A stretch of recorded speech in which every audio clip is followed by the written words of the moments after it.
नमस्कार विद्यार्थियों, बीए प्रथम वर्ष के विद्यार्थियों के लिए आज मैं लेकर आई हूँ कवि नागार्जुन द्वारा रचित प्रसिद्ध कविता अकाल और उसके बाद। हम बात कर रहे हैं हिंदी साहित्य, हिंदी काव्य मेजर पेपर की बात कर रहे हैं विद्यार्थियों, जिसके अंतर्गत आप देख सकते हैं अकाल और उसके बाद। पंक्तियों को देखेंगे। कई दिनों तक चूल्हा रोया, कई दिनों तक चूल्हा रोया, चक्की रही उदास। कई दिनों तक चूल्हा रोया, चक्की रही उदास। कई दिनों तक कानी कुतिया सोई उनके पास। कई दिनों तक लगी भीत पर छिपकलियों की गश्त। कई दिनों तक लगी भीत पर छिपकलियों की गश्त। कई दिनों तक चूहों की भी हालत रही शिकस्त। तो देख सकते हैं इसमें आप संदर्भ में लिखेंगे। प्रस्तुत पंक्तियां नागार्जुन की प्रसिद्ध कविता अकाल और उसके बाद से ली गई है। किससे ली गई है? अकाल और उसके बाद से। अर्थात जब अकाल पड़ जाता है तो अकाल पड़ने पर क्या स्थिति और क्या हालत होती है, उसका वर्णन कवि नागार्जुन ने अपनी कविता में किया है। पहले अकाल की स्थिति का, उसके बाद अकाल की स्थिति जब चली जाती है, स्थिति सामान्य हो जाती है, उसका भी वर्णन किया है। तो प्रसंग में लिखेंगे, कवि ने इन पंक्तियों में अकाल की भीषण स्थिति का चित्रण किया है। चूल्हे और चक्की के भाव को भी कवि ने दिखाया है।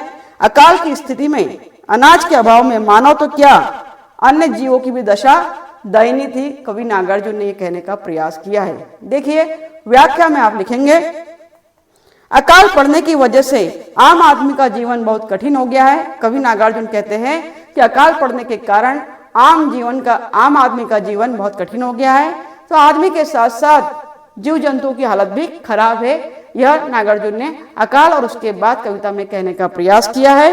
अनाज ना होने की वजह से क्या कह रहा है? कई दिनों तक चूल्हा रोया, चक्की रही उदास। तो अनाज ना होने के कारण चूल्हा भी नहीं जला और ना ही चक्की चली, इसलिए चूल्हा उदास है, चक्की भी उदास है, कहने का प्रयास किया गया है। भूख और प्यास अकाल की वजह से कानी कुतिया मतलब पालतू जानवर जिसकी एक आंख नहीं है, को भी खाना मिलने की उम्मीद में वहीं पड़े हुए कवि ने देखा है कि कानी कुतिया है। क्या कहा जा रहा है कि कई दिनों तक कानी कुतिया सोई उसके पास। किसके पास? चूल्हे के पास, क्योंकि चूल्हा जला नहीं है, चूल्हा भी उदास है। कानी कुतिया जिसे एक आंख से दिखता नहीं है, वो भी इस आस में कि आज नहीं तो कल मुझे अन्न के दाने मिलेंगे, वो भी उदास वहीं पर सोई हुई है। ये कवि नागार्जुन कह रहे हैं। खाना न मिलने की उम्मीद से वह भी वहीं पर पड़ी हुई है। यहाँ तक कि दीवारों पर छिपकलियों कीड़े मकोड़ों की उम्मीद पर कई दिनों तक दीवारों पर पहरा दे रही है। कई दिनों तक छिपकली किसी कीड़े की उम्मीद करते हुए दीवारों पर रेंग रही है और उसकी भी हालत बहुत खराब हो गई है।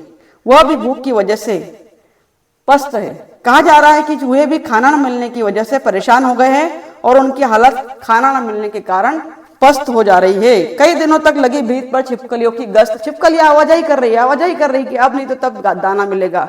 चूहों की भी हालत पस्त हो गई है, इधर से उधर उछल रहे हैं, कूद रहे हैं, परंतु घर में फाका पड़ा है, अनाज के दाने तक नहीं है। कवि नागार्जुन ने इन पंक्तियों के माध्यम से यह कहने का प्रयास किया है। चलिए चलते आगे की पंक्तियों की ओर।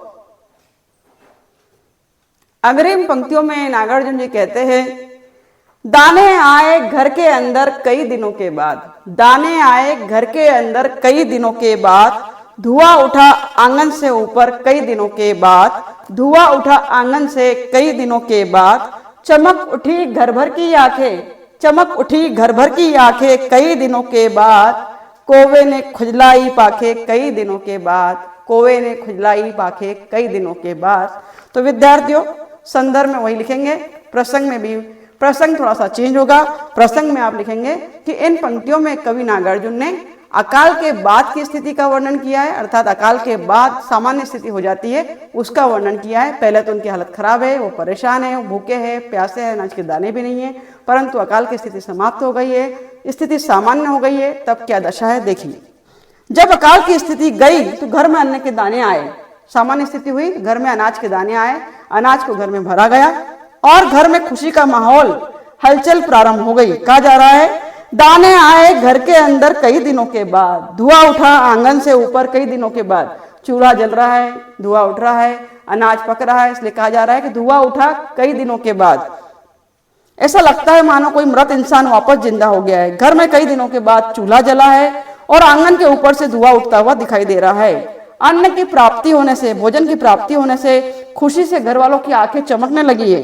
चमक उठी घर भर की आंखें कई दिनों के बाद। इन पंक्तियों का यही अर्थ है कि अनाज के दाने आने से, सामान्य स्थिति होने से घर भर की आंखें चमक उठी है कि अब स्थिति सामान्य हो गई है, अब हम भरपेट भोजन कर पाएंगे।